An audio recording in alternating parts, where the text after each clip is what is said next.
you don't kind of end up in Austin by accident, really. It seems like you've very intentionally been thinking about where to go and put yourself in the best position. So take us back a little bit. Take us on the journey. How does the Aussie meet the English girl and end up in Austin, and we'll go from there. Oh, yeah, I mean, the story of how Steph and I met, I'll give like a quick rundown, you know, because it's a very long story. But, you know, I was born in Australia originally, and then I, you know, 19 years later moved to the UK. Didn't really have any direction, and, you know, did a lot of jobs and corporate jobs, ended up in a corporate job. Fortunately, this corporate job's office was right near a gym, and that's where I'd go to. And this one day, they have these small little windows overlooking the parking lot. And it sounds creepy when I tell this story, but we're together now, so it's okay. 9 years. And I saw this girl walking across the parking lot, and I still remember what she was wearing. She was wearing, you know, a black sports bra and blue Nike leggings. I was like, wow. And she came in, and her mum's a extremely high level Pilates instructor. So they were doing their own thing. And then that was on a Wednesday. And I made a promise to myself, if I saw her again, then I would, you know, have the courage to go up to her and say hello. And then didn't see her on the Thursday. Then the Friday they came in. Didn't have the courage to say anything in the gym, so I just walked past them and went downstairs to this place where you get like food and drink. And I ordered a drink, and I was, you know, drinking it slowly to see if they'd come down, you know, to fulfill my promise to myself. And fortunately they did, and they sat at a table opposite me, and I was at the end of the drink, and I was like, well, it's now or never. Now or never, so maybe. I walked up, and, you know, Steph's trying to have dinner with her mom, you know, on a Friday night, and I interrupted their conversation. I made some poorly attempted segue into, you know, the Pilates thing. I had a weak core at the time, and long story short, I ended up leaving with Steph's mum's number before I had the courage to leave with Steph's. But the jig was up the following Monday when Steph's mum turned up to the gym, but Steph didn't, and I was like, "So, where's Steph?" And she was like, "Oh." Her mum was like, "Oh." I get what's going on here. And you're not interested in Pilates. Yeah. And then that night, Steph texted me. She got her number from My mum. Her mum, and Steph asked if I could help her with weight training, and I had no idea really about weight training back then either. But I was like, yeah, sure. Of course. And that was our first date, and we've pretty much been together 24/7 every day since for 9 years. That's amazing. Mm-hmm. That's amazing. And you get a little bolster wind in your sails because she was the one that reached out to you. Right, exactly. Well, otherwise it would have been, no, I would have seen you again, obviously, but it was good. I was obviously keen. Yes. Was Jay as, like, you know, manly back then? Did he have this monstrous beard, or was corporate Jay a little different? Oh, I had to be. Corporate Jay was different. Clean shaven. No. He wasn't clean, never been clean, but it was very clean short. shaven. It was like very short. I was out the womb with this, but you know. Yeah, it was, I could see potential. I was forcibly made to, you know, keep everything short, and it became a mutual understanding that we should part ways when the beard became longer and longer, and more tattoos appeared on my hands and things. These we call these job stoppers. Yeah. Yeah. So it was almost like a subconscious thing to not be hired again by a normal job. Yeah, you got to stand for something, man. And the beard's a good hill to die on. Yeah. You did well. So yeah, then, you know, we decided that we did want to spend, you know, every day together. We didn't understand, you know, working a normal job didn't really, you know, suit us. Didn't appeal. We also didn't want to settle down in the UK. The quality of life there, especially when, you know, settling down isn't the best, you know,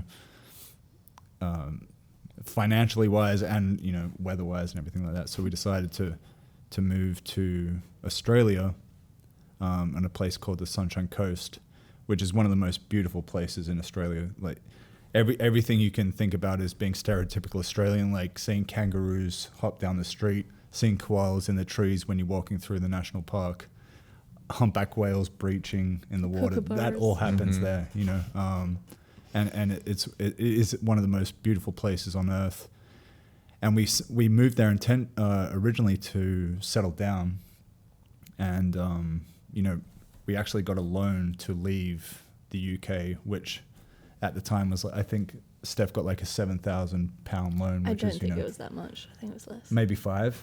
So say like $6,000 and which, you know, you might as well have said $600,000 to us at the time, because when I left my job, I had enough savings that I could live off like $50 a week. And that was much more appealing to me for at least 2 years. And that was much more appealing to me than working a job. So that's what I did.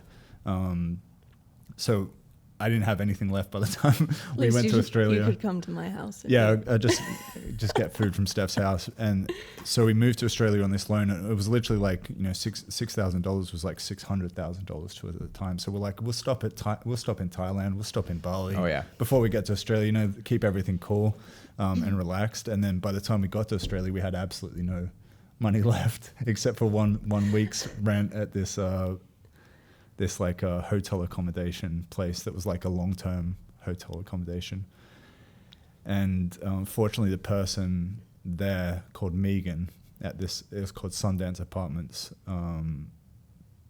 She really took to us, and she really helped us out and got us a place more permanently that was, you know, a lot less. It was like $300 a week, Australian dollars, but we still didn't have enough to pay for that. So it belonged to a surfer and an air pilot. He was an air pilot who would go to Papua New Guinea and surf. So he was never in his apartment, basically. But it was like right next to the beach.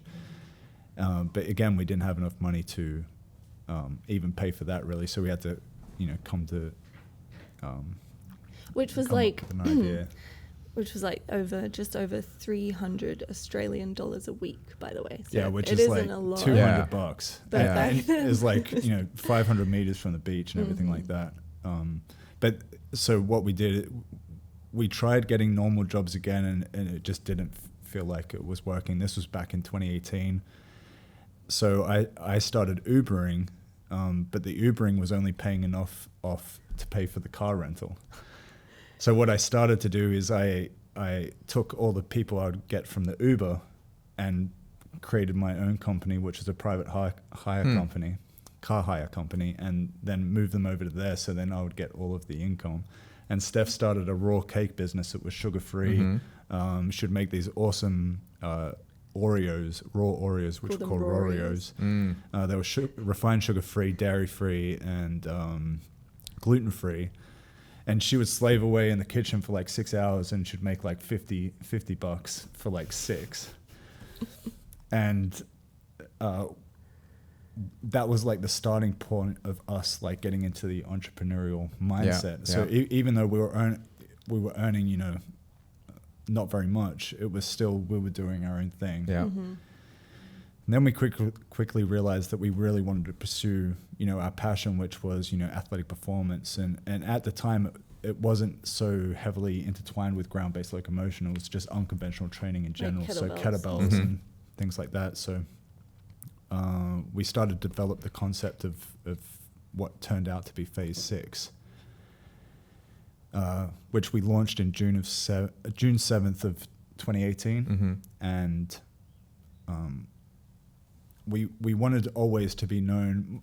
I've wanted to live in the US my entire life. My first memories as a kid is not of like my first birthday or riding a bike. It's literally sitting in front of a TV screen, being obsessed with New York City. And I first learned about the concept of the American dream very young, and that's what I wanted to be. I wanted to live the American dream in the United States. So we wanted Phase 6 to be a US-based company. And also the problem with what we wanted to do is the education wasn't there in Australia. It certainly wasn't up to the standard that it seemed to be in the US. It's very much bodybuilding culture there still. Like Arnie is like... It's 30 years behind in that, you know. Even if you go back there, like the concerts that were on in 2018 were like Cher, Elton Right. John.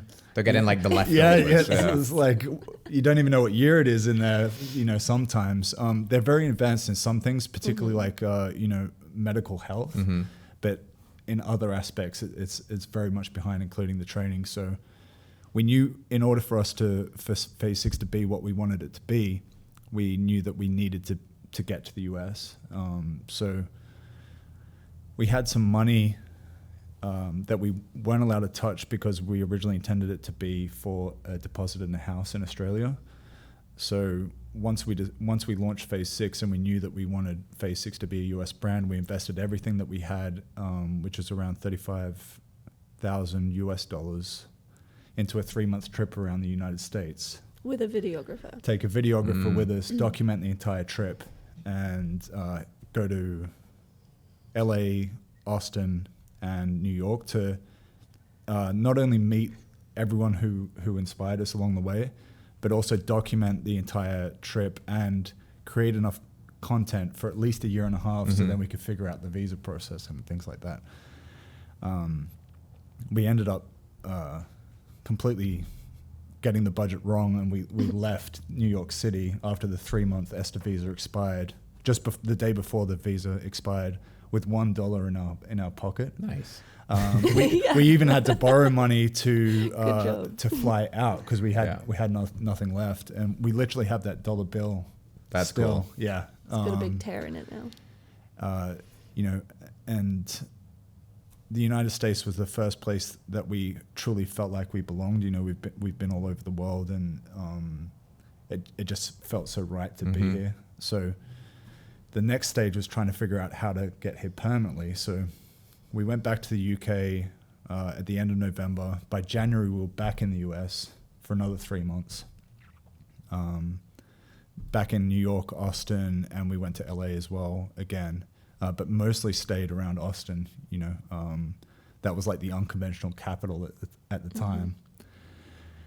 During that time, we got extremely bad legal advice from an immigration lawyer here, and she advised us to apply for either a B1 or a B2 visa when we got back to the UK, because she didn't understand the concept of what we were trying to do. Like, we're shooting content, we're hosting seminars, events.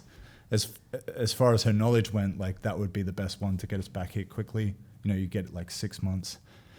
So we booked out all these events that were selling out fast in 2019 in the US. It was like Atlanta, New York, LA, Austin. There was a lot of hype. Wow. It was really... And so we went to the immigration office, you know, with all this evidence and... of paid tickets, you know? Yeah. as I'm sure you're aware, on the B1 or B2, you're not allowed to earn Tourist income. only. Yeah. So we were like, So- look, all this money we're making. So we applied for the B1 and we're showing them all this evidence, and, So proud. and they're like, you've applied for the wrong one. And obviously the immigration office can't tell you which one you need to apply for because legally they're not lawyers. So we thought it must be the B2 because we're applying for the B1. So we applied for the B2, got denied again. And what most people don't understand with once you get denied a US visa is that you're blacklisted from the country until you apply for the correct one. So you can't get in on a visitor's visa, you can't get on anything. So it was heartbreaking for us, and that like led to a 3-year journey to not only getting approved for a US visa, but in the meantime we also had time to kill, so we took Phase 6 all across the world. So we did world tours of, you know, London, Italy, all around Australia. And then obviously the pandemic happened, and then we were just hopping around to different countries, avoiding lockdowns. Yeah. I think we stayed in Mexico for like 3 months. Yeah. At a time. You know, that was a pretty open place at the time. And then there was little gray areas of when you could host events and not. So we went back to London, host a few events. We were very good with timing. Yeah. Like the universe was like definitely guiding us Yeah. in the right direction the whole time. And then we found a really good immigration lawyer called Jane Ogle, who had a 98% success rate in 2020. You know, which was apparently like one of the hardest times for immigrations, and also that, you know, with the immigration laws and then, you know, lockdowns and everything like that. So Took us around 10 months to get approved. And that was like, before that, it was 2 years of people telling us the visa we got approved for, which was the O1 visa, was impossible for us to get. And many people were trying to push us on like a business visa or stuff like that. One immigration lawyer who did say that we'd get an O1 visa took our money and ghosted us. Oh no. Which you know, you can only ever connect the dots backwards. It was a great thing. We didn't understand at the time, but looking backwards, had he been our lawyer, he would have got us denied again, because the level of evidence required that he was asking us for was not what we actually needed. It was like 2 letters. Mm-hmm. You know, so We would have. it's going through the immigration process, you know, and wanting to live your dream is it's almost being like on trial for a crime you haven't committed. Yeah. But it's worth it in the end. And what it took in total was like 3 years of focused effort to, you know, achieve a lifelong dream.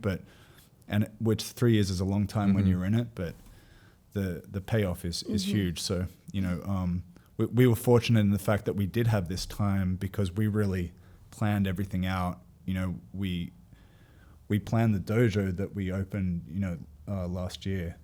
That plan's been in place for 4 years. Yeah, it was right just on. Get into the US. We had all the floor Space. plans. We had the concept designs. And once we got into the US, then we could get the ball rolling, which is why it happened so fast. Mm-hmm.